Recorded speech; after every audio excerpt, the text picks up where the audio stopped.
What's going on, y'all? Y'all already know who it is, man. We jumping back into this thing with King Tutankhamun, baby. Let's go.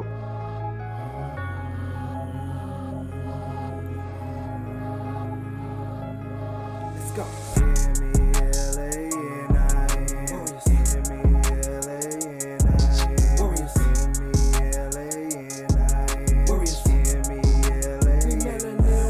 Welcome to another episode of the Royals of Ancient Egypt. We are talking about the Pharaoh Tutankhamun, the boy king of ancient Egypt, or King Tut, as most people know him by. I talked about the greatest pharaoh. Now I'm going to talk about the most famous pharaoh of ancient Egypt. So Tutankhamun was born in around 1341 BC, and he became pharaoh at the age of just 9 years old. I don't know what y'all was doing at 9 years old, but running a whole kingdom, that's something I wasn't doing. He was the son of Akhenaten, who we've covered before, but we're going to dive back into him some more, who was a controversial pharaoh who had introduced a new religion to Egypt, which was focused on the worship of a single god, the sun disk Aten god, who is considered the Neteru of the sun and an aspect of Ra.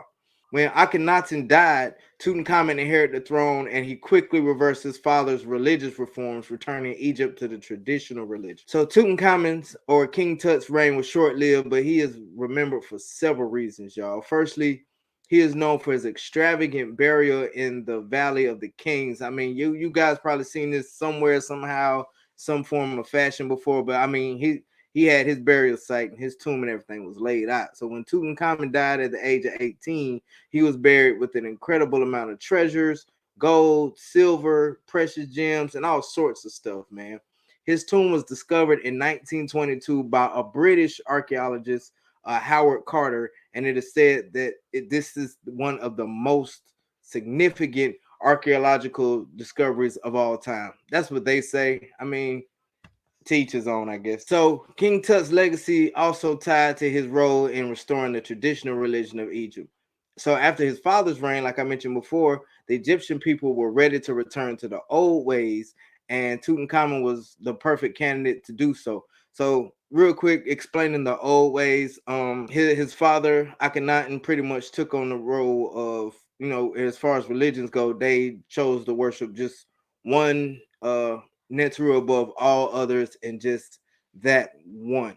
And in the Kemetic religion, yes, there is multiple aspects, if you will, not necessarily gods and goddesses, but there's several different aspects of the one god, and the ancient Egypts before Akhenaten's reform worshipped all of them.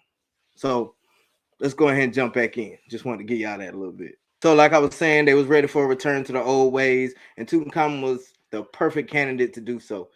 He is remembered as a restorer of order and stability after the upheaval of his father's reign, to include his restoration of Karnak, where he laid out a Sphinx Avenue that led to the Temple of Mut.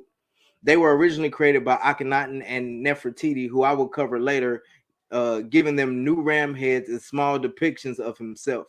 So he reestablished the old ways that the people really wanted brought back, traditional festivals that were related to the Neter Abyss, the Stela that he wrote. So a Stela, which is pretty much a upright monument with writing on it. And King Tut stated that the temples of the gods and goddesses were in ruins. Their shrines were deserted and overgrown. Their sanctuaries were as non-existent, and their courts were used as roads.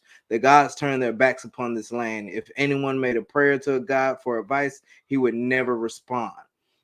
Wow, that's really heavy, and that's what was said to be. That's what was the translation on the stela that was in his tomb. Unfortunately, King Tut, or the Pharaoh Tutankhamun, he supposedly died of gynecomastia, which is abnormal enlargement of the breast, which is not cancerous. So me personally, man, I highly doubt it.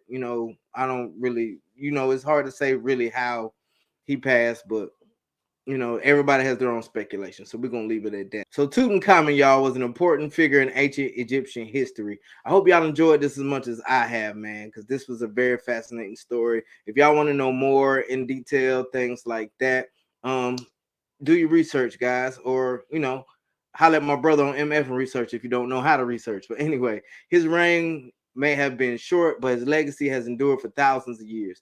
We can learn a lot from him about the importance of tradition and stability, as well as the power of wealth and status. He was a young but true ruler, melanin ruler of the ancient Egyptian times, guys.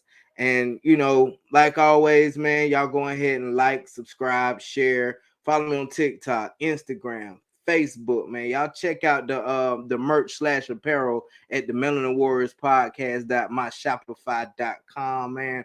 And y'all stay tuned because we're going into King Tut's father, Akhenaten, on the next episode, man. And always remember, if you don't stand for something, you're gonna fall for anything. Ashe.